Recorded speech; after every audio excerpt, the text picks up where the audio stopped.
அவ்வையிடம் ஆசி பெற்றவனாம். அப்பனுக்கே பாடம் சொன்னவனாம்.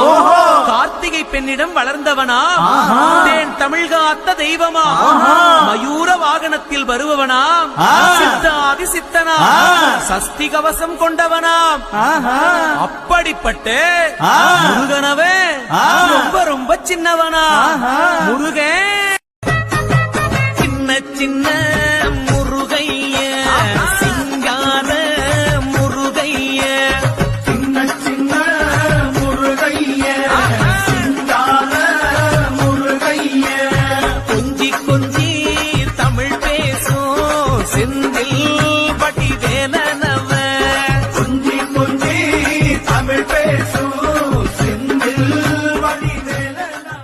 அவ்வையிடம் ஆசி பெற்றவனாம். அப்பனுக்கே பாடம் சொன்னவனாம். கார்த்திகை பெண்ணிடம் வளர்ந்தவனாம்.